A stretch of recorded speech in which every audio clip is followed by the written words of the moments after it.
Lógico que como os bens, né, os bens do empresário é que fazem parte da garantia dos credores, que os credores estão contando com aquele empresário e contando com os bens que ele tem, né? Talvez se esse empresário não tivesse tantos bens, os credores, os bancos não dariam tanto empréstimo para ele, talvez os fornecedores não fariam tantas vendas para ele, fariam uma venda com uma certa limitação, ou seja, os credores confiam nesse empresário, confiam nessa empresa e nos bens que ela tem, né? Por isso, o Código Civil cuidou, né, de preservar um pouco o interesse desses credores, né, para que esse empresário, ao fazer o trespasse, não dê assim o prejuízo aos credores. Então, primeiro, o trespasse ele é válido perante terceiros se ele for por escrito, contrato por escrito e averbado na junta comercial. Tá? Só assim que terceiros teriam conhecimento desse trespasse, né? Apesar de que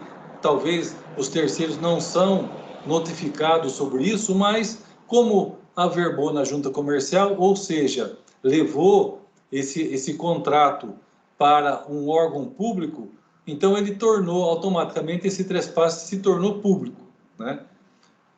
Agora, convém ao alienante, né, ao vendedor, conseguir a anuência dos credores, para ele não ter problema, tá? Então, convém ele conseguir a anuência dos credores, a hora que ele passa adiante, né, a hora que ele obtém um novo empresário que vai tocar a sua atividade, é bom que ele consiga a anuência, a concordância dos credores, para ele não sofrer punições.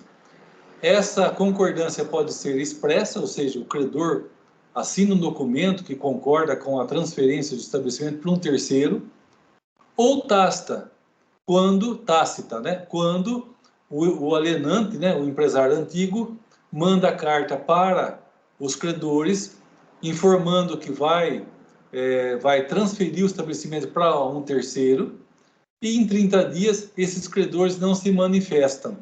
Então, se eles não se manifestarem, a lei entende, o artigo 1145 do Código Civil, a lei entende que eles concordaram, é a concordância tácita, a anuência tácita. Então, eu tenho a anuência expressa quando eles assinam e a anuência tácita quando eles se silenciam, né? Agora, e se o credor, se o alienante, se o vendedor não quiser mandar carta para os credores, não quiser comunicar aos credores que ele está saindo do estabelecimento e passando para um terceiro, aí ele pode sofrer consequências danosas. Primeiro, alguém pode pedir a falência dele, tá? Nós vamos estudar isso lá mais no semestre de falência e recuperação, que um dos motivos para se pedir falência é quando você aliena irregularmente um estabelecimento, aliena deixando dívidas, tá? Outra consequência danosa é que essa venda aí não é danosa tanto para o vendedor, mas vai ser danosa mais para o comprador desse estabelecimento, né? Para o adquirente. É que essa alienação pode se tornar ineficaz. O juiz pode declarar a ineficácia dessa alienação. E aí eu falei ontem também que vocês têm que saber a diferença de ineficácia de um ato nulo e um ato ineficaz. Tá? Isso não só no nosso direito empresarial, em qualquer direito. O que é uma coisa nula, o que é uma coisa ineficaz? Nula é quando você volta para trás, torna aquilo anulado, desfaz aquele ato. Então, vamos dizer, foi vendido um terreno para uma pessoa, tá? Foi vendido um terreno para uma pessoa. Só que esse terreno era de um incapaz. Era do incapaz. Ele não poderia ter assinado uma escritura. E foi vendido, né? Esse que adquiriu de uma forma irregular. Ou seja, essa venda, ou doação que seja, vai ser tornada nula. Ela não vai valer. Isso vai retroagir.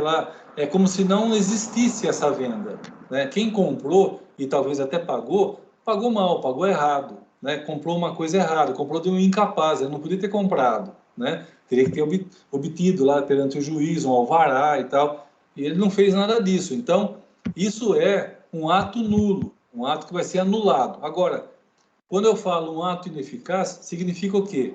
O ato vai ser mantido, porém, naquilo que ele prejudicou alguém, alguém vai ter que pagar por isso.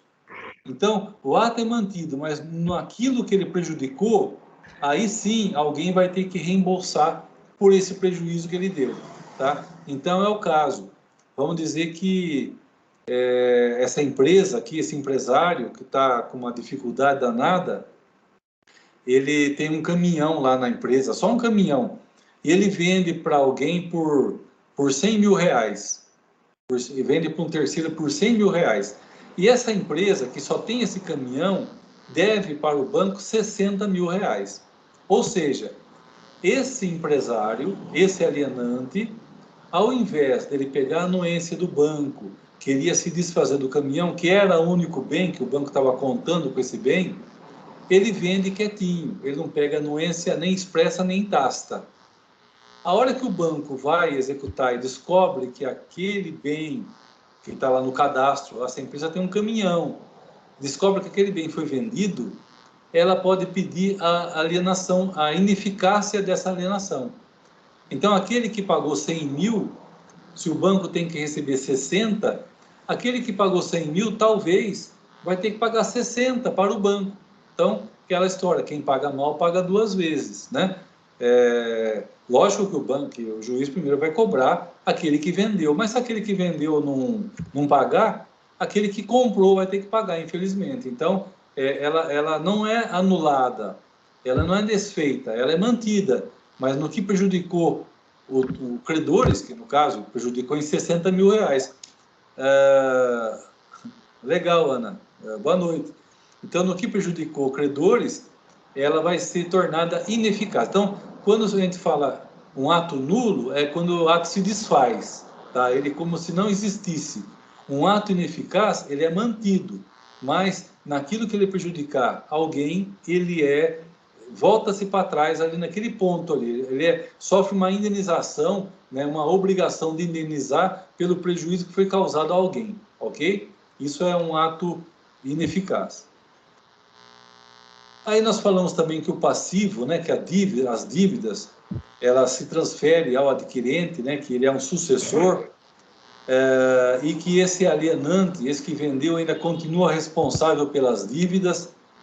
E aí a gente falou, ele continua por um ano responsável. Só que esse prazo de um ano, ele é contado de formas diferentes, se for dívidas vencidas ou vincendas, aquelas que vão vencer ainda, tá?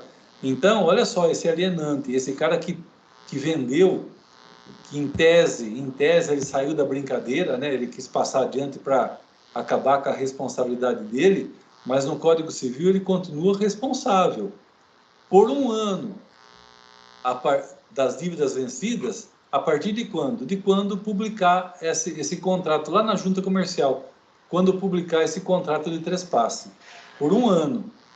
E para as dívidas que vão vencer, um ano para frente do vencimento. Olha só, então, essa responsabilidade do alienante pode ir longe. Imagine que ele comprou lá um caminhão que vai pagar parcelas semestrais. A última parcela vai ser no final do ano que vem, no final de 2022.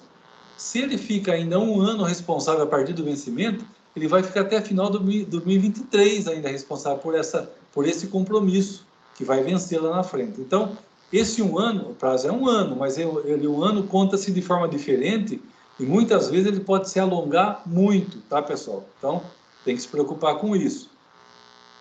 Agora, entre as partes, o contrato que for feito entre as partes, ele não tem aquele ditado? O contrato faz leis, o contrato faz lei entre as partes. É assim, tá? O contrato feito entre as partes, ele vai ter que ser respeitado entre as partes. Com relação a terceiros, aí eles vão ter que observar o Código Civil, terceiros, né? Aí o Código Civil protege o terceiro. Mas entre as partes, vigora o contrato. Então, o alienante, que no Código Civil ainda continua responsável, mas se lá no contrato ele colocou que, doravante, toda a responsabilidade pelas dívidas e tal serão do adquirente, tá? Então, o que acontece? Perante terceiros, ele ainda é responsável. Se o terceiro cobrar dele, ele, com base no contrato, por direito de regresso, cobra o alienante, que ficou responsável por pagar todas as despesas daí para frente. Tá? Então, entre as partes, o que vale é o que está escrito. E, com terceiros, o que vale é o que está na lei.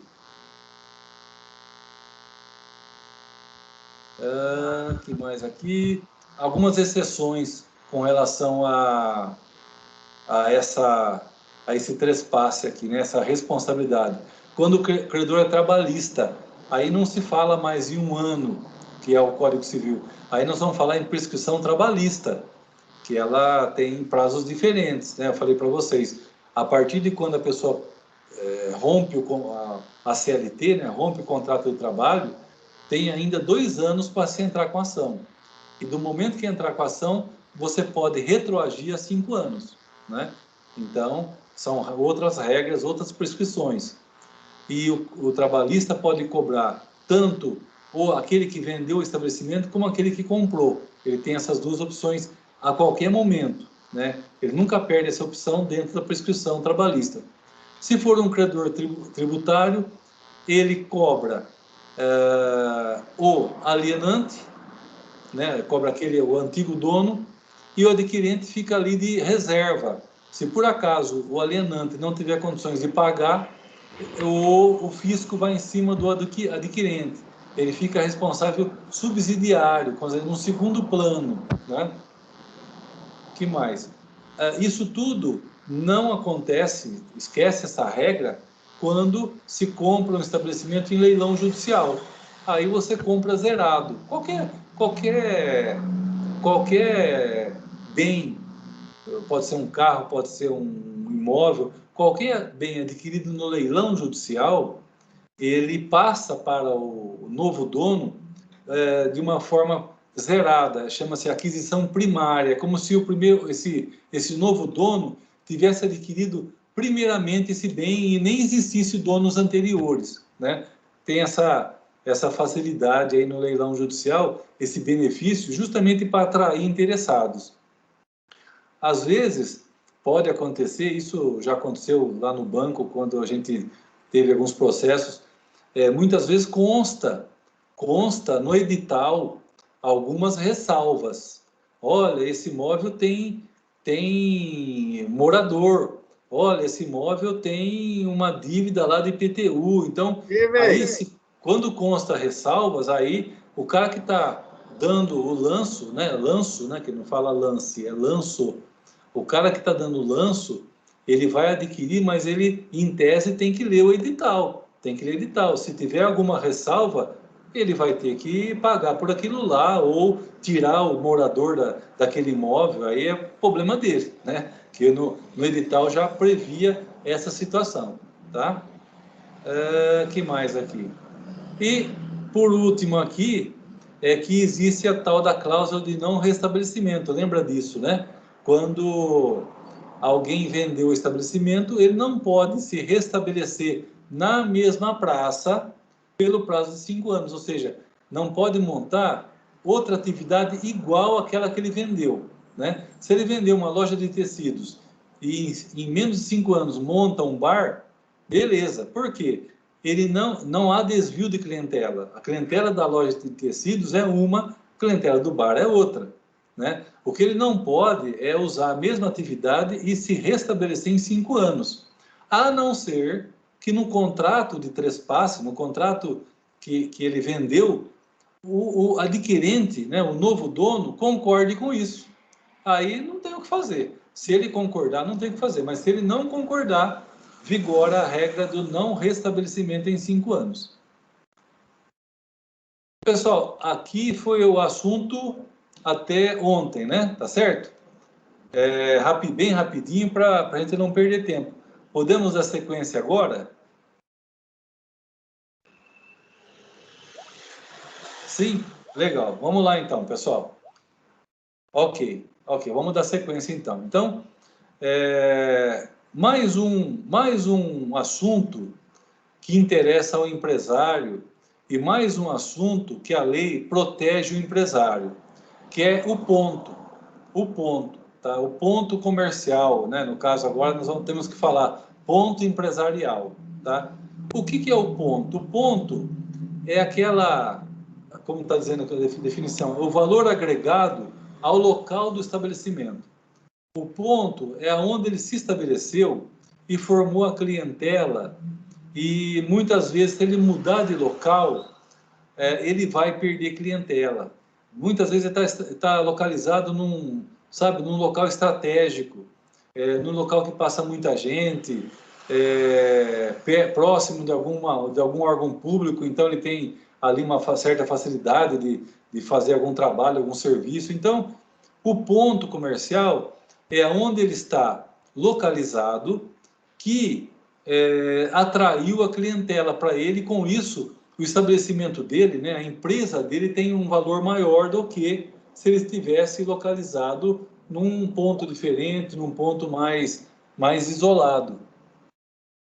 Ó, Marcela. Vocês entenderam, então, o que é o ponto empresarial? Tá? O ponto é isso, é um valor que, agregado ao local do estabelecimento, que foi conquistado, né? Esse ponto foi conquistado pelo empresário, que já está ali naquele local há muito tempo, há algum tempo, é um local muito bem escolhido, muito bem estratégico, e ele então conseguiu, para aquele mesmo estabelecimento, que se tivesse localizado lá no local ali, isolado, o mesmo estabelecimento localizado naquele ponto que ele escolheu, está dando um valor para o estabelecimento maior do que aquele isolado. Por quê? Porque tem mais clientela, tem mais, é mais fácil de ser acessado, de repente tem estacionamento na frente, sei lá. Então, tudo isso faz parte, são estratégias, né, para o empresário conquistar o seu ponto empresarial. Antigamente a gente falava ponto comercial. Agora é o seguinte, esse ponto empresarial ou comercial, ele só tem sentido quando nós falamos numa locação, ou seja, quando nós falamos no empresário inquilino, tá? Então, o ponto, esse direito ao ponto é para proteger o empresário inquilino. Porque se esse empresário é proprietário, não tem direito, precisa de direito para proteger ele, tá certo? Porque ele já tem o ponto ali, ninguém vai tirar ele dali, né? No máximo uma desapropriação pública, aí ele pode até pedir uma indenização até um pouco maior do que apenas a soma ali dos bens e mais a soma do estabelecimento, né? Ele considera estabelecimento mais o ponto comercial que ele está perdendo, então ele pode sofrer uma indenização maior do que apenas uma indenização pela área que ele está perdendo, porque ele não está perdendo só a área, está perdendo também um ponto de venda, um ponto estratégico de venda. Então, mas isso aí já não é um direito empresarial, é um direito civil, né? Um direito civil, tá? Uma indenização civil. O que a lei empresarial vai proteger é o ponto feito, ponto criado, ponto desenvolvido pelo inquilino empresário, tá? Pelo inquilino que é empresário. Vocês entenderam, pessoal, essa diferença aí, esse problema do ponto empresarial, o conceito do ponto empresarial? Vocês entenderam? O que envolve isso? Vocês entenderam, pessoal? Quer que eu explique de novo? Deu para entender, Diego? Então, o ponto empresarial é quando eu tenho um empresário que é inquilino, né? E que ele desenvolveu aquele ponto, aquele ponto estratégico, e a sua empresa está funcionando bem ali, melhorou o faturamento por conta daquela localização, e aí vem o proprietário e quer tirar ele dali, tá? Então, para proteger esse empresário inquilino, é que a gente tem uma proteção especial prevista no direito empresarial, tá? Prevista no direito empresarial. Mas vamos ver o seguinte também, essa proteção ao inquilino empresário, ela não está no Código Civil, tá, pessoal? Quando eu vou falar sobre ponto empresarial, eu não vou ler Código Civil, eu vou ler a Lei das Locações, a Lei dos Aluguéis, que é uma lei antiga já, é a Lei 8245 de 91. Nessa lei é que eu tenho, além de vários conceitos ali, várias regras, eu tenho ali uns artigos que vão cuidar especialmente do direito do empresário inquilino, tá? Na própria lei da locação, eu tenho o direito material, né? O direito que vai conceituar o que é uma locação temporária. Então, todo o direito material está na lei das locações. Mas também nessa lei das locações eu tenho um pedacinho ali que é com relação a direito processual. Ele fala de uma ação ali dentro dessa lei, fala de uma ação, né? Que é uma ação que protege o empresário inquilino. Mais uma coisa que interessante daqui, pessoal. Vejam só, o inquilino que não é empresário não tem essa proteção. Olha só que interessante. Por isso que a gente fala, as leis empresariais, elas foram criadas para proteger o empresário. Tá, pessoal? Elas foram criadas para proteger o empresário. Ou seja, desde a origem da lei, desde a origem das leis empresariais, elas sempre focaram na proteção ao empresário. E esse direito aqui, da proteção ao ponto empresarial, é mais uma delas, mais um exemplo disso. O que eu quero dizer com isso? Eu tenho um inquilino, pessoa física, não empresária, que é um professor, está lá morando numa casa bonitinha e trabalha na escola que é em frente à sua casa. Olha só, não gasta com condução, está facinho. Ele mora na escola que está em frente à sua casa. Aí o proprietário desse imóvel fala, olha, você desocupa o imóvel que eu não quero mais alugar, eu vou alugar para outro. Esse professor que mora em frente não tem como alegar numa ação aí, uma ação de despejo, não tem como alegar em sua defesa, dizer assim, olha, excelência, puxa vida, deixa eu ficar aqui, porque eu moro em frente, é um ponto estratégico para mim e tal. Esquece. Vamos dizer, essa família tem crianças que atravessam a rua e vão para aquela escola, vão para aquela creche. Então, essa família indefesa nessa ação de despejo, dizer, olha, excelência, minha família precisa desse ponto porque é em frente ao hospital, é em frente, eu tenho que levar não sei quem ali para essa clínica. Esquece. Esse argumento não prospera, tá? Então, o inquilino que não é empresário não tem essa proteção. Outra situação, vamos dizer que eu tenho um inquilino que é uma associação beneficente, tá? Uma PAI, por exemplo, uma PAI. Olha só, eu tenho um inquilino que é uma PAI, né? Eu tenho um prédio, eu aluguei para a PAI da minha cidade. E mais adiante eu acho melhor que essa PAI desocupe o prédio, que eu quero alugar para outra coisa. Essa PAI, ela é uma entidade sem fins lucrativos, ou seja, não é uma entidade empresária. Vocês concordam comigo? Ela não é empresária, né? Então, ela não tem o direito de exigir permanência naquele ponto. Olha só que coisa. É uma entidade séria, é uma entidade voltada para o bem comum, mas não tem o direito, não tem tanto direito quanto tem o empresário. Agora, eu tenho um empresário lá no meu estabelecimento, meu inquilino é empresário, é um barzinho. Aquilo está me atormentando já, aquela bagunça, e briga e tal. Eu quero tirar o cara de lá. Ele vai ter o direito de ficar lá, gente. Ele vai ter o direito de ficar naquele ponto. Olha só, Olha só a diferença de tratamento de uma pessoa comum, de uma sociedade não empresária e de uma sociedade empresária, ok? Direito, aqui está aqui. O direito à renovação compulsória. Compulsória, o que é? Na marra. Direito à renovação compulsória do contrato de locação. Olha só que coisa que o empresário tem. Vocês já sabiam disso? Já tinham visto isso ou não, pessoal? Sexta-feira, acho que ninguém está assistindo nada de aula. Alguém está assistindo a aula, gente? Ô, pessoal. Eu, professor, nunca tinha visto, não. Não, né? Então, olha só que coisa diferente que é esse direito empresarial, né? Como é protetivo, né?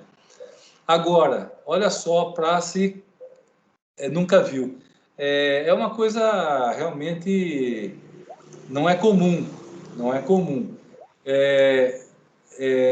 Quando se fala em bancos, isso é muito comum, tá? Nós lá no banco, a gente entrava com muita ação dessa ação de renovação compulsória de contrato de locação, muitas ação, muitas.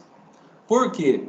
Os bancos hoje, eles estão dando preferência a alugar prédios e não mais construir, né? É preferível para um banco investir aquele valor no seu negócio para emprestar para os outros do que investir num prédio, né, que tem que dar manutenção e tal. Então, ele prefere alugar. E aí, naquele primeiro contrato, é ótimo, é muito bom.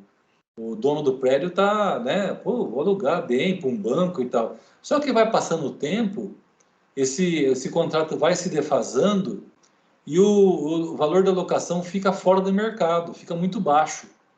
E aí o proprietário fica bravo, né? E aí vem com aquela cartinha para que o banco desocupe o prédio, tá? E aí o banco entra com essa ação renovatória, com essa ação de renovação compulsória de contrato.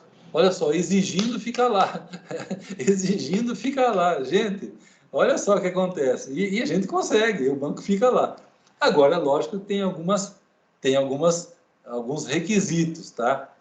Primeiro, o locatário, né, o inquilino, tem que ser empresário, né? A gente falou que esse direito é um direito do empresário apenas, tá bom?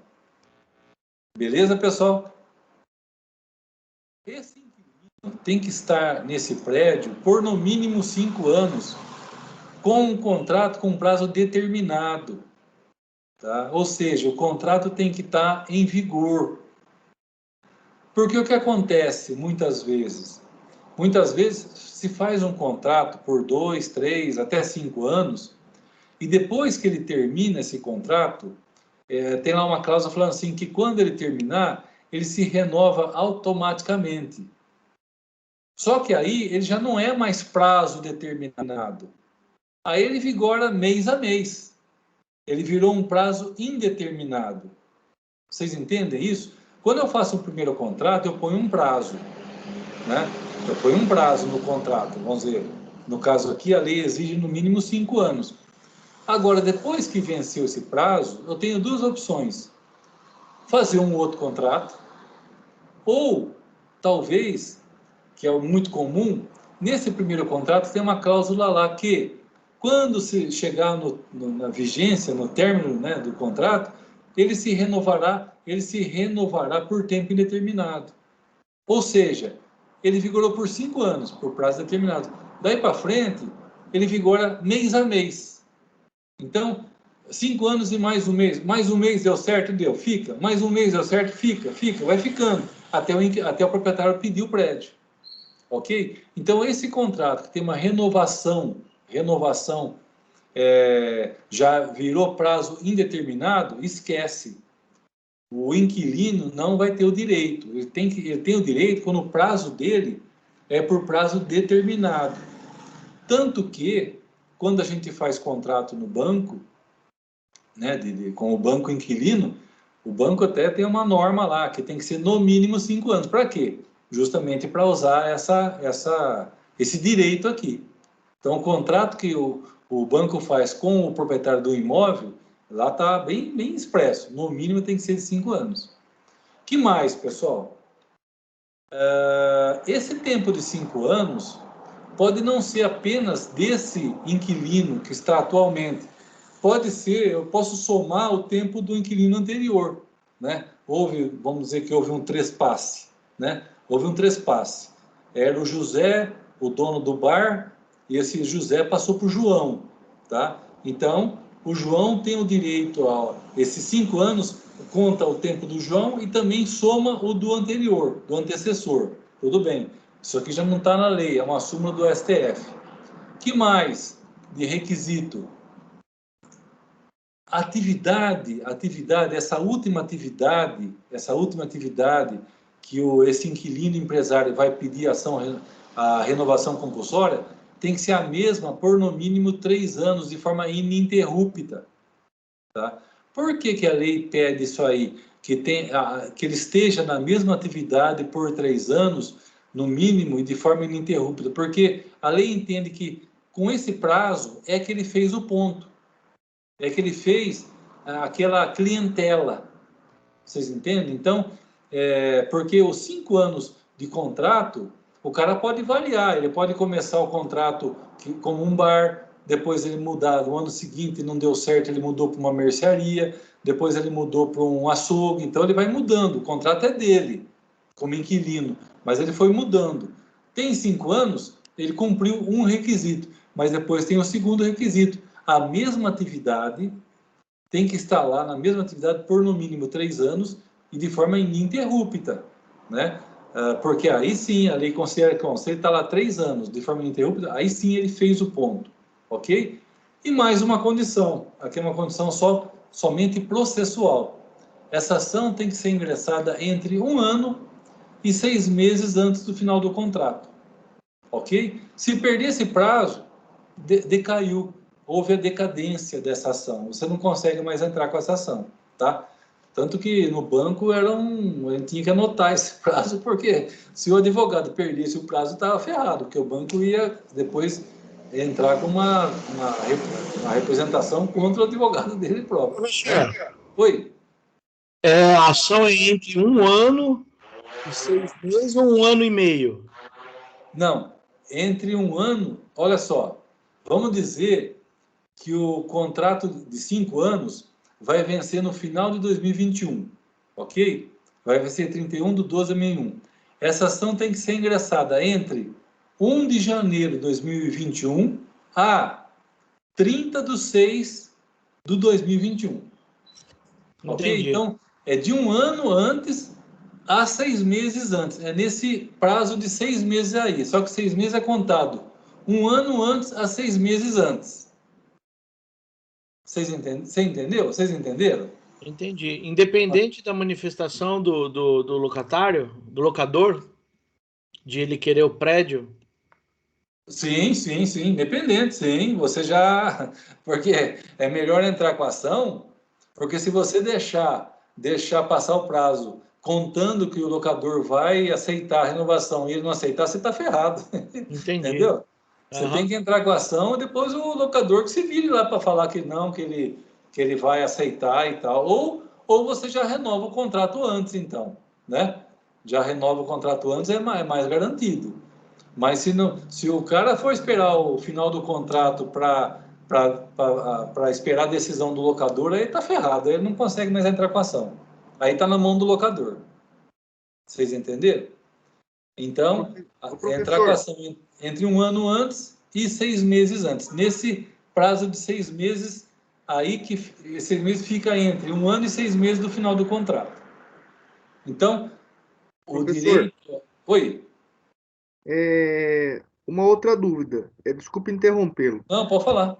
Esse item 2 fala o contrato com prazo determinado de no mínimo 5 anos. Isso. E se eu tiver 5 contratos de 12 meses cada um deles, é válido ou não? Ou tem que ser um contrato específico de no mínimo 5 anos? É válido. É válido? Não tem importância. Ah, tá, então beleza. Só que são todos com prazos determinados. Entendi. Aí vale. Tem que ter prazo determinado, né?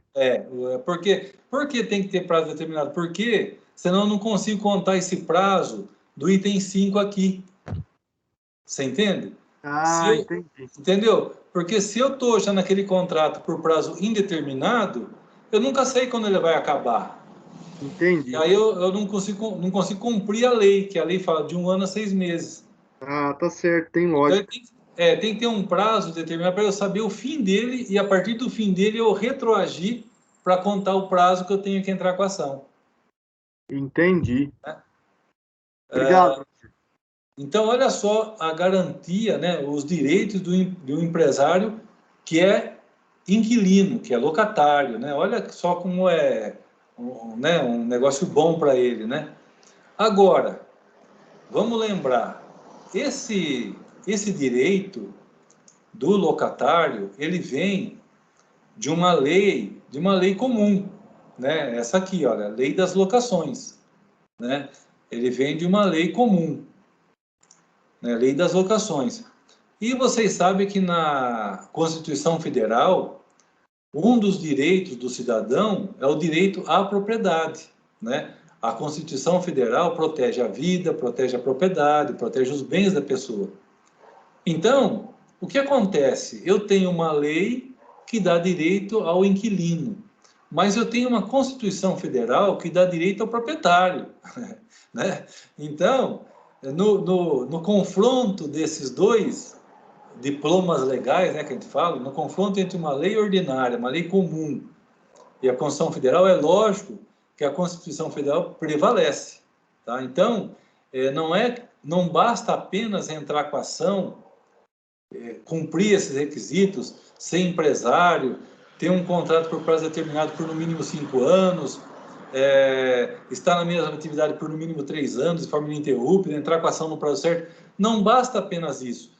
Isso são requisitos para você tentar o direito, né, conseguir a ação renovatória, mas não é que você vai ganhar essa ação renovatória, porque aí vem a defesa do proprietário. E conforme a defesa do proprietário, pode ser que o proprietário consiga ainda te despejar, né? Então, olha só, o que o proprietário pode alegar, tá? Em sua defesa. Então, está aqui. Primeiro, ele pode alegar insuficiência de proposta de renovação. O que é isso? Ele prova, na defesa dele, ele prova que o mercado, para aquele ponto ali, o mercado pagaria 10 mil reais para aquele ponto, para aquele tamanho de prédio e tal, 10 mil reais. E o inquilino está oferecendo, porque na hora que esse inquilino entra com a ação, ele tem que dizer o valor que ele quer pagar. Tá, pessoal? Nessa ação, além de cumprir esses requisitos, tem também uma obrigação, ele tem que dizer quanto ele vai pagar. Vamos dizer que ele está pagando hoje 5 mil reais, né? O proprietário já mandou uma cartinha para ele desocupar, 5 mil não dá mais. O mercado ali na região é 10 mil para aquele prédio, para aquele ponto. Ele está pagando 5 mil e ele faz, então, uma ação falando para o juiz que ele vai pagar 7. Ele pagava 5, mas agora, então, em função da renovação, ele vai para 7. O proprietário prova que na região a média é 10, e aí fica a seguinte: o juiz vai dar manifestação para o inquilino. Se o inquilino chegar nos 10, beleza, ele fica. Porque a argumentação do proprietário foi valor apenas. O proprietário não quer o prédio, ele quer apenas ser indenizado pelo valor correto, né? Então ele pediu 10, ele provou. Pessoal, vocês estão me ouvindo? Entrou um barulho aí, uma interferência. Acho que eu balancei a mesa aqui. De novo. Tá com Agora voltou. interferência.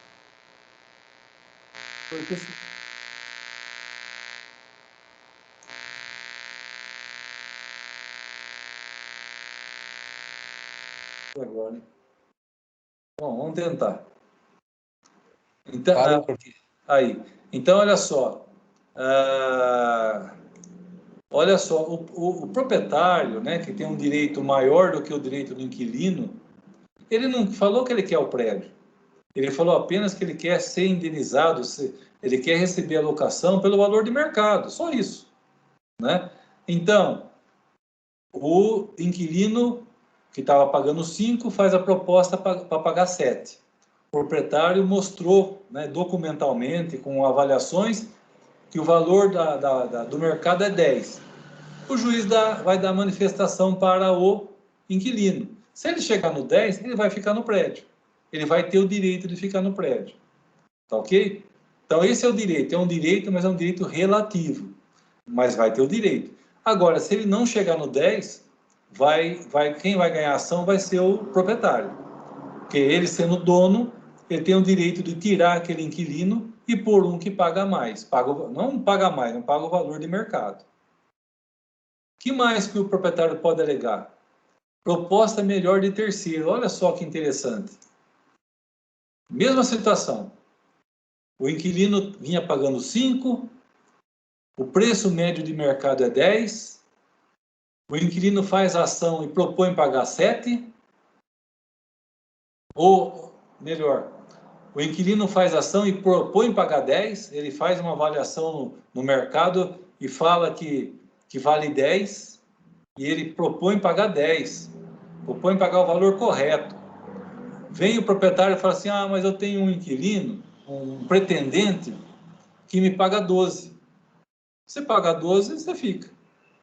Vocês entenderam? Quer dizer, aqui não está se avaliando pelo preço de mercado. Aqui está se considerando uma proposta que o proprietário diz que tem de terceiro melhor. Ok? Aí o juiz, de novo, dá a vista para o inquilino. Você chega nos 12? Se chegar, vai ser dele, tem preferência. Se não chegar, ele vai cair fora. Aí vocês podem dizer, mas espera um pouquinho, o cara pega uma carta de um amigo, falando que o amigo ofereceu 20 mil para o prédio e boa, né? Aí nós vamos ver que em algumas situações há uma indenização aqui, tá?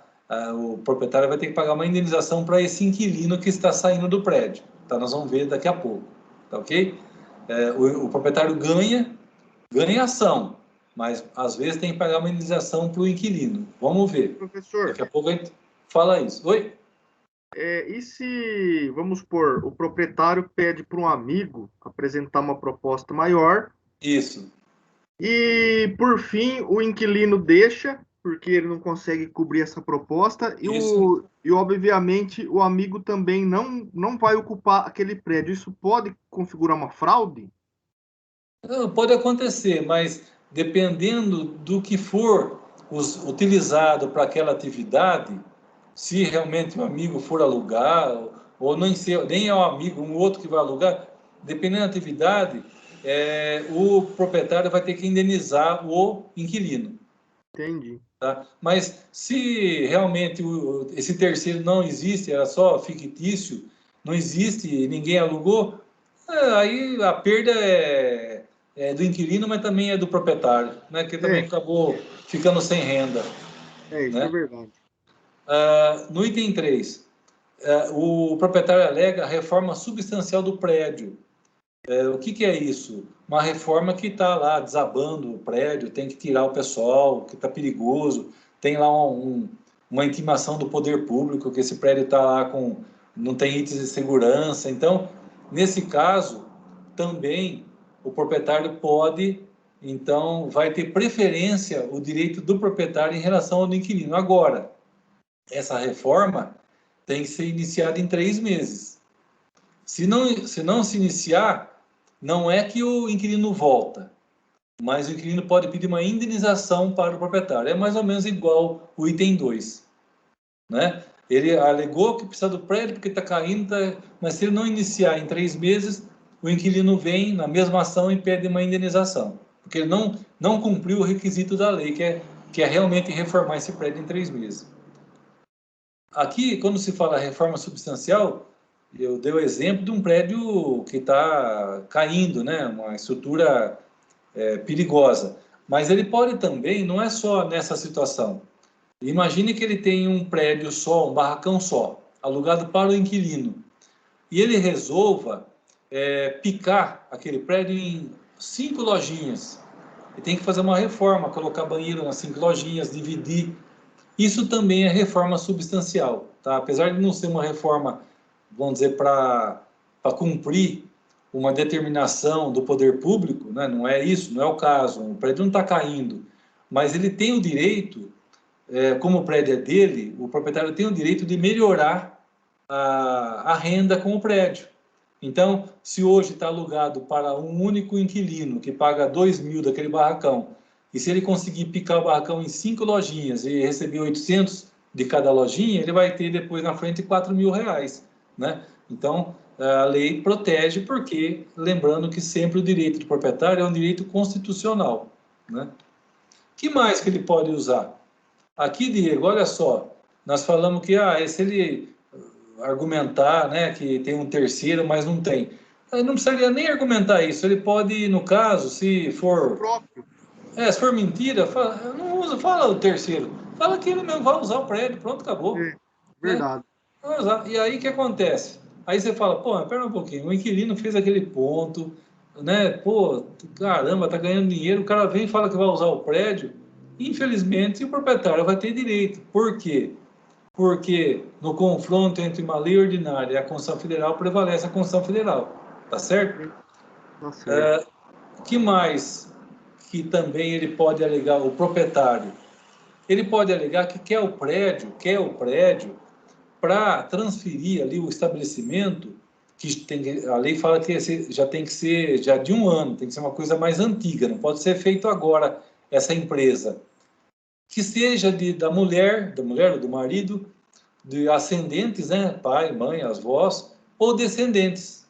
Então, se ele vai usar o prédio que está alugado para trazer uma empresa de uma pessoa próxima a ele, de um parente próximo, e essa empresa já está há mais de 1 ano de existência já no mercado, a lei vai dar razão para ele. Então, nós temos aqui os requisitos para se entrar com uma ação renovatória, uma ação compulsória de renovação, uma ação de renovação compulsória. 5 requisitos. E temos cinco argumentos que o proprietário pode usar para se defender, para impedir que o inquilino renove o contrato, ou para impedir, pelo menos, que o inquilino renove pelo preço que ele quer renovar, né? Aí o locatário mostra que o mercado é um valor mais alto, ou mostra que tem gente querendo pagar mais, e aí o locador, né, o proprietário, consegue melhorar, então, o valor dessa locação. Ok? Então, isso tudo está lá veja bem, não está no CPC, não está no Código Civil, está dentro de uma lei de locação. Uma leizinha lá tem esses artigos 51 e outros ali que falam dessa lei específica, que é uma lei destinada ao inquilino empresário. Ao inquilino empresário. Aí que está. Em alguns casos, esse locatário, esse inquilino, vai receber uma indenização porque ele perdeu ponto, né? Ele fez o ponto anos ali e está perdendo ponto. Vamos ver quais os casos que ele perde, que ele recebe indenização, pessoal. Vamos ver quais os casos. Primeiro, nesse caso aqui, nesse caso aqui, insuficiência de proposta apresentada pelo locatário. Então, o locatário fez uma proposta inferior ao mercado. Ok. Se ele não chegar no valor de mercado, ele vai perder o ponto. Tá? Ele vai perder o ponto, infelizmente. Vai perder o ponto, vai perder o prédio. Né? Por quê? Porque não chegou pelo menos no valor de mercado. Ok? Então, vai perder o ponto, vai perder o prédio. E não tem como pedir indenização. Para ele garantir o ponto, basta ele chegar no valor de mercado. Aí ele garante o ponto, garante o local. Senão ele vai perder mesmo e não vai ter como pedir o ressarcimento para o locador, para o proprietário. Nesse item 2, proposta melhor de terceiros. Muito bem. Vamos dizer que realmente exista esse terceiro, tá? E que ele não consiga chegar no valor do terceiro. Tá? Ele não consiga chegar no valor do terceiro. E o terceiro, vamos dizer, o mercado é 10 mil, o terceiro diz que vai pagar 12, ele não acha que é, ele acha que é blefe, né? Que está blefando, que não existe isso aí, não quer pagar 12 e perde a ação, vai perder a ação. O juiz vai dar razão para o proprietário. Só que aí é o seguinte, se o terceiro colocar a mesma atividade que ele já tinha, ou seja, se o terceiro for usar o ponto que ele criou, aí o proprietário vai ter que indenizar esse inquilino. Vocês entenderam? No caso da indenização, é se o terceiro vier realmente, se for verdadeiro, mas usar a mesma atividade. Tá? Se o terceiro vier, quer pagar 12, vamos dizer, o cara está lá, ele chegou até em 10, que é o preço de mercado. E ele tem um bar ali naquele ponto, tem um bar. Mas o terceiro vê que aquele ponto é melhor para uma padaria. Uma padaria. E quer pagar 12. Né? Um negócio totalmente diferente de padaria. Vamos pensar em um posto de gasolina, sei lá, quer mudar totalmente ali, sei lá, quer fazer um negócio diferente ali. Né? Ou seja, se o terceiro for utilizar uma outra atividade que não vai usar a clientela feita pelo inquilino anterior, então ele vai pagar 12 e não vai usar, não vai ter uma concorrência, porque ele não vai usar a mesma atividade, não vai usar a mesma clientela, o inquilino anterior não vai receber nada de indenização. Mas se o terceiro vier, mesmo pagando mais, e ainda montar a mesma atividade, esse inquilino, né, que perdeu o ponto pode pedir uma indenização. Ok? Então, nesse item 2, pode ou não haver uma indenização, no item 2. Reforma substancial do prédio, mesmo caso.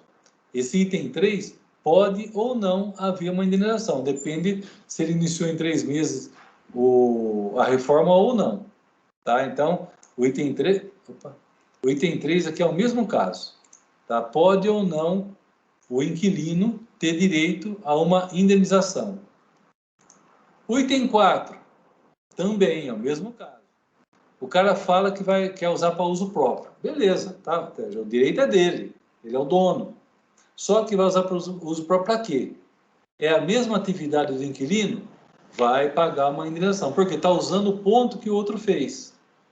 Ah, não, é uma atividade totalmente diferente. Ele vai reformar e vai fazer um negócio totalmente diferente. Daí você não paga a indenização. E a quinta situação. O proprietário quer colocar ali um estabelecimento de parentes que já existe há mais de um ano. Mesma situação. Esse estabelecimento que vai ser colocado ali é a mesma atividade do anterior? Vai pagar a indenização. Não é a mesma atividade, não paga nada. Então, vocês entenderam? Depende aqui, indenização, depende se vai ser utilizada a clientela formada pelo inquilino anterior.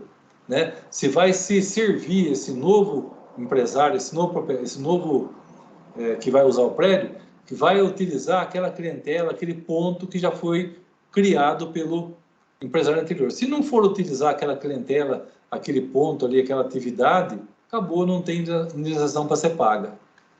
Pessoal, entenderam aqui? Complicado? O que vocês acharam? Sim, tranquilo, professor. Tranquilo? Eu mandei para vocês essa aula, né? Mandou. Mandei. Tá. Agora, então, vamos dar sequência. Vamos para a próxima aula, já que seria a aula de hoje mesmo. Vamos avançar um pouquinho, então. Depois eu mando para vocês. Oi? Se o senhor puder mandar já agora esse arquivo, porque aí eu vou escrevendo, eu vou complementando legal. com as minhas palavras tal para estudar depois. Tá bom. Por gentileza. Jóia. Então segue a aula de hoje.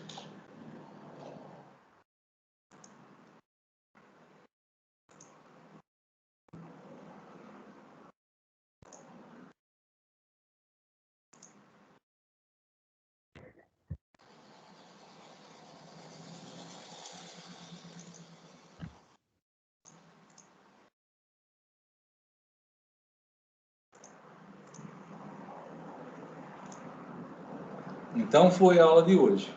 Obrigado. Aí vê se vocês conseguem abrir e eu vou compartilhar também aqui.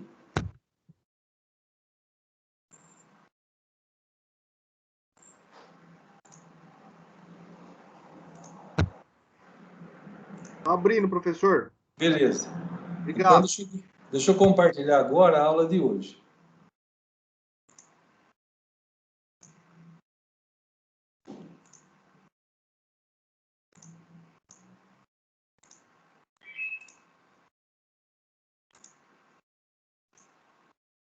Então, vamos lá. Agora eu estou ainda no capítulo 5, na parte final, ok? Então, pessoal, item 4. Nós vamos falar agora de shopping center, tá? Meninada adorou agora, né? A aula de shopping center. aula de gasto, né? Então, olha só. Por que a gente fala nesse direito empresarial? Por que nós falamos de shopping center? Porque o shopping center é uma locação, é um aluguel diferente de um aluguel comum. Tá? Então, isso tem uma relação muito grande com o nosso direito empresarial e com essa lei da locação. Com essa lei da locação que prevê esse direito ao inquilino. Né? Então, é uma situação um pouco diferente. O shopping acho que é com 2 P's, né?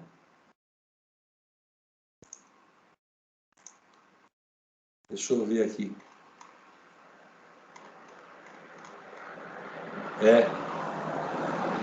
O shopping é com 2 P's, pessoal.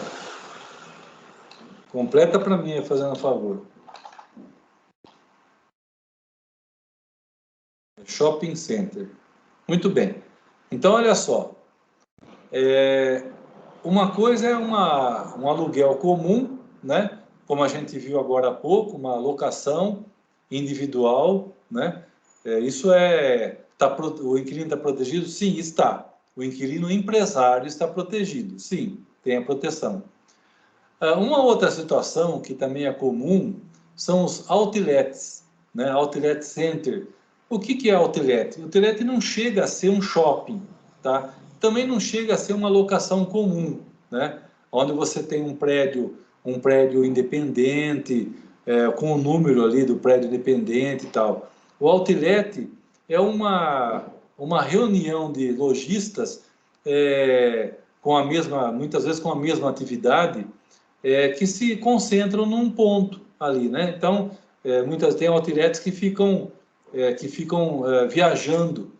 Lá em Ribeirão Preto, quando eu trabalhava, lá tinha acho que Feira da Lua, uma coisa assim, que montava lá num pavilhão, era um monte de lojinha de roupa ali, que entrava junto. Então, era um outlet para roupas, né? Para roupas. Então, esses outlets são lojas que geralmente têm a mesma atividade e tem um preço um pouquinho melhor. Mas também não chega a ser uma locação de shopping center. Não chega a ser, não chega a ser uma locação individual, tá? Não chega a ser shopping center e também não é uma locação comum, uma locação individual. É apenas ali para atrair o cliente, né? O inquilino ali, o locatário, tem um standzinho de venda. Então é um misto ali, eles se agregam para poder trazer clientela. Uma coisa é você ter uma lojinha, outra coisa é você ter 20 lojinhas no mesmo ponto, naturalmente atrai cliente. É lógico que você tem, junto com você, mais 19 concorrentes, né? 19 concorrentes. Mas, enfim, são 20 lojinhas, é mais gente indo para aquele local, né? E você tem uma chance, dependendo do seu preço, uma chance a mais de vender mercadoria. Então, esse é o outlet, tá? Agora, o shopping é um troço diferente, é uma locação um pouco atípica, tá? Por quê? Porque o shopping center trabalha com esse tema aqui, gente, chama tenant mix. Tenant mix. O que é o tenant mix? É uma organização de produtos e serviços visando atrair o público, mas também preservando a concorrência, tá? Preservando para não haver aquela concorrência desleal, aquela concorrência depredatória. Predatória, né? Predatória, para não haver a concorrência predatória, ok? Então, o shopping center, ele é diferente porque ele trabalha com o Tenant Mix. O que é isso? Ele vai organizar a distribuição das suas lojas de uma forma que atraia públicos variados e atenda a maior quantidade de pessoas possíveis. E de uma forma também que não haja entre esses lojistas uma concorrência que um derrube o outro. Tá? Uma concorrência que alavanca cliente, mas não atrapalha o concorrente. Então, geralmente, no shopping center, ele tem sempre a loja que chama carro-chefe, né? Tem uma loja que ela vai ser o atrativo do shopping center, ok? Então, você tem ali no shopping center de São Carlos, aquela loja lá, como chama aquela loja grande lá do mercado? É o mercado, né? Não lembro agora. Oi? O Extra. Extra, isso. Então, o mercado Extra está ali como sendo o carro-chefe, tá? Ela é a loja forte do shopping ali de São Carlos. Quando você está lá no novo shopping em Ribeirão Preto, o carro-chefe é o Leroy Merlin, né? Leroy Merlin é a loja forte ali, né? A que atrai a clientela, Leroy Merlin. Ali tem de tudo, para construção, para decoração, tem tudo ali dentro, né? Leroy Merlin é o carro-chefe. E vocês percebem que cada shopping vai ter o seu carro-chefe, a sua loja, a loja base, tá? A loja base. Fora a loja base, você aí o dono do shopping center, né, o empresário de shopping center, ele vai distribuir os espaços com produtos e serviços variados. Então ele vai colocar bancos, ele vai alugar para bancos, ele vai alugar para lojas de roupa, ele vai alugar para mercadinhos menores, ele vai alugar para sorveteria, vai alugar para restaurante. Aí ele vai distribuindo essas lojas de produtos e serviços de forma que ele atraia a maior quantidade de público possível.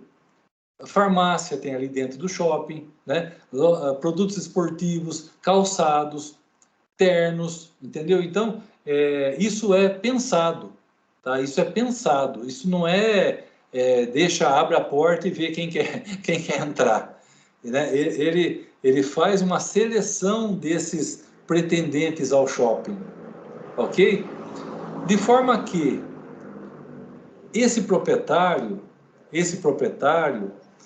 quando você tem aqui o direito aqui que nós vimos anteriormente, o direito que ele tem de proprietário, né, para uso próprio, ele pode pedir valor de mercado, ou ele pode pedir um valor acima do valor do mercado, se tem um terceiro que vai oferecer, ele pode pedir para entrar uma empresa há mais de um ano de parentes, então ele pode pedir porque ele vai reformar.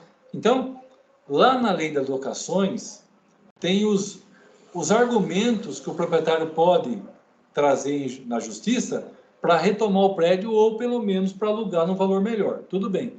Só que quando chega no shopping, o proprietário tem um item a mais aí para se valer. E a justiça tem aceito esse item a mais, que é o quê?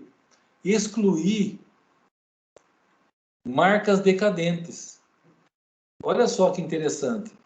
Ele tem o direito, então está lá, está todo mundo inquilino, beleza, tudo bonitinho. Só que esse inquilino que ele quer tirar, o cara está pagando o preço certo, está pagando até às vezes a mais do que deve. Ele não quer usar o prédio para colocar uso próprio, nem para parente, ele não quer nada disso. Mas ele quer tirar o inquilino, que é uma marca decadente, ou é uma marca que no mercado pegou mal, sei lá, tem lá danos ao meio ambiente. Então, aquela marca ali no meio dos outros lojistas está prejudicando o conjunto, o complexo. Então, além de todo o direito que o proprietário tem, que nós vimos ali, né, os 5 direitos que ele tem mais um direito. Impedir ou excluir marcas ou locatários decadentes. Aquela loja que está, sabe, naquela decadência, está atrapalhando, está uma coisa assim, está depreciando ali aquela avenidinha ali, porque tá mal, aquilo lá não está legal e tal. Ele tem o direito de excluir aquele cara dali, tá? Não é porque ele quer excluir aquele cara, mas porque aquele cara está ameaçando todo o complexo. Vocês entenderam isso, pessoal? É o direito do proprietário de shopping. É um direito a mais. Beleza, pessoal? Estão me ouvindo, pessoal? Sim, professor. Ok. Normal. Beleza. Ô, Então vamos lá. professor, Oi. só uma dúvida. Essa questão aí da exclusão do locatário decadente, essa Certo. decadência, ela pode ser também interpretada como uma loja que está trazendo um certo prejuízo para os demais. Vamos supor, eu tenho uma peixaria ali no shopping. Ah, sim, sim, O sim. cheiro Isso. desagradável acaba. Pode. Isso pode ser interpretado como decadência? Pode. Porque o que interessa ali não é só o aluguel daquele ponto. O que interessa ali é ele conduzir todo o complexo, né, numa boa e atraindo clientela. Um que está ali, está atrapalhando a clientela ali por causa do cheiro, pronto, ele já pode pedir para o cara desocupar, né? E essa vai ser a argumentação. Desocupar porque ele não está atendendo esse atrativo, né? Que o complexo tem que ter, que o shopping tem que ter. Ele não está, então ele está atrapalhando. Na verdade, está pagando aluguel tudo bonitinho, está em dia, está pagando tudo certinho. Mas ele está atrapalhando o negócio como um todo. Tá? Então, quando quando você é inquilino de um shopping, você está sujeito a outras regras, né? Ou pelo menos uma regra a mais, que é esse caso aí. Se a empresa tiver numa situação assim, meia a marca não está legal, deu tipo, né, lembra da JBS na época do Lula, né? Então aquela marca que começou a ter, sabe, muito noticiário ruim, o proprietário pode ir lá e falar assim, ó, cai fora porque você vai me manchar o nome do meu shopping, né? Tá? Como é que compõe um aluguel de shopping, tá, pessoal? É diferente também de um aluguel comum. Olha só. Como é que se compõe o aluguel de um shopping? Olha só. Primeiro, tem o valor da locação mensal, beleza. Depois tem uma outra taxa que chama-se res sperata, porque você está entrando num local que já tem uma clientela, né? Você também vai atrair clientela, mas ela é formada muito mais pelo conjunto de lojas, né? E principalmente pelo carro-chefe, pela loja principal, do que a sua. Você vai trazer também uma clientela, mas o shopping já é um local de passeio, fim de semana, o pessoal quer passear no shopping, né? É como se fosse passear num parque, né? Num parque aberto, então o cara vai passear no shopping. Ou seja, o próprio shopping já é um atrativo. Tem cinema, né? Tem a diversão. Então, você paga uma taxa a mais. Paga-se também uma contribuição para a associação de lojistas, tá? Lojistas. Por quê? O shopping, além da propaganda da loja, o shopping tem a propaganda dela. Vocês vê lá no shopping Ribeirão, é o shopping Ribeirão, né? Que tem lá no seu canal do lápis vermelho, não tem isso? Aí tem os carros no final do ano que sorteiam, né? Então, é tudo uma propaganda em cima do shopping, não de uma loja específica, mas do shopping como um todo. Então, esse inquilino, esse lojista, paga também para essa associação de lojistas daquele shopping. Geralmente, paga-se um aluguel em dobro em dezembro, pessoal. Também é isso diferente. Por que paga em dobro em dezembro? Porque dezembro é loucura no shopping, né? Ali você não consegue nem andar, né? Então paga-se em dobro em dezembro.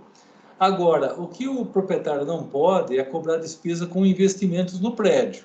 Tá? Isso aí é despesa do proprietário. Ele não pode repassar, ele pode cobrar a manutenção do prédio, né? Vai instalar, vai limpar, tal, tudo Já bem. falta uma cobrança aí, professor. Oi? Já tem um condomínio aí que não está ainda aí.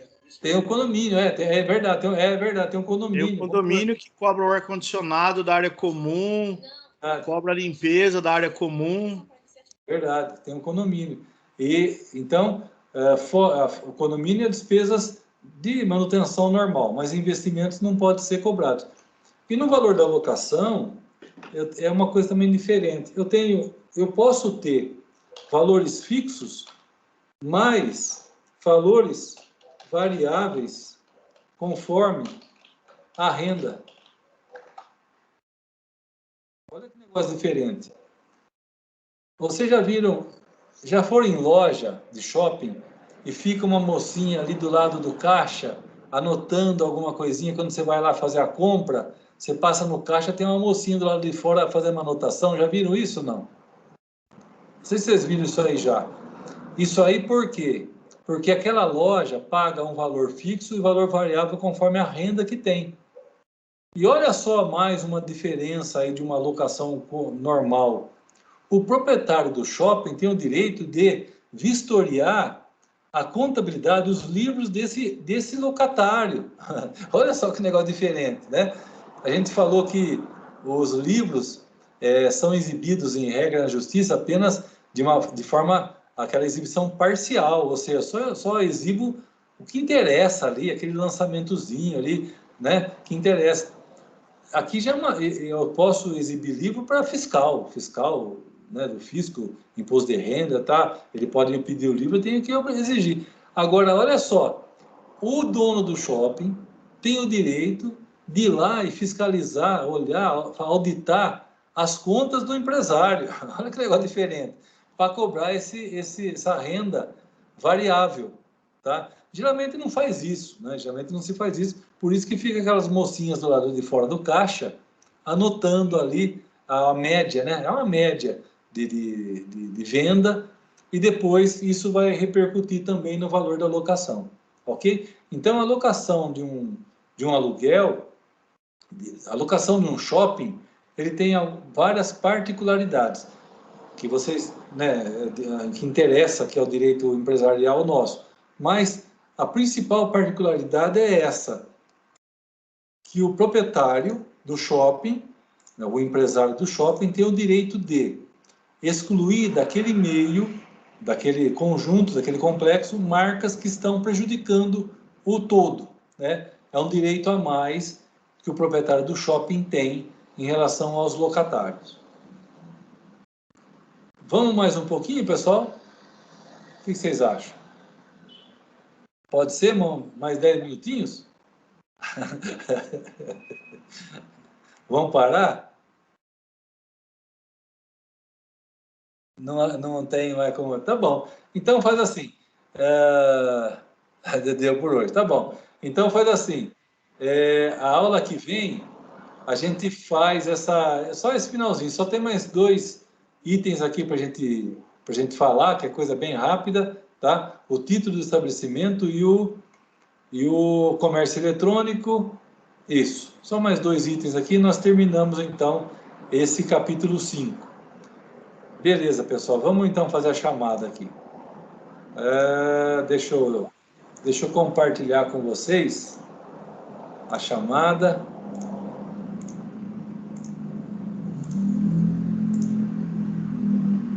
Vamos lá, pessoal, rapidinho aqui, agora. A Ana Paula está presente? Ana Paula, parece que eu vi ela, está aí. A Ângela, está aí. A Ana Gabi, está aí. Ontem você não estava, né, Ana? Ontem parece que eu não vi o seu nome, é isso, né? É hoje, né?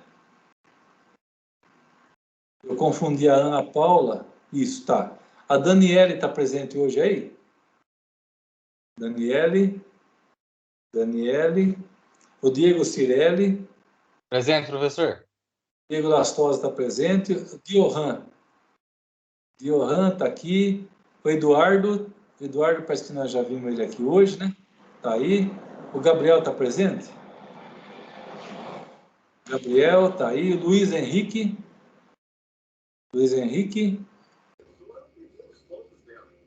está. O Marcelo. Estou aqui, professor. A Natasha está aí. O Renan Alves. Presente, professor. O Renan Mancini. Aí. O Renan Zanetti. O Zanetti não. A Sabrina já vi aqui, está aqui. A Vivian. Não. O Wagner. Está aí. O Wesley. Está aí. Então ficou com ausência. A Vivian. O Renan. Boa noite. Quem já marquei aqui pode sair. Obrigado. Até semana que vem. Então, obrigado, pessoal. Então ficou com ausência. O Renan Zanetti, a Vivian. Deixa eu ver quem mais aqui. A Daniele. E só. Ok? Obrigado a todos, hein, pessoal? Semana que vem nós estamos de volta. Dá uma lidinha no livro, tá, pessoal? Para guardar esse assunto aqui. É bom dar uma lidinha. É pouca coisa para ler, mas é bom dar uma lidinha.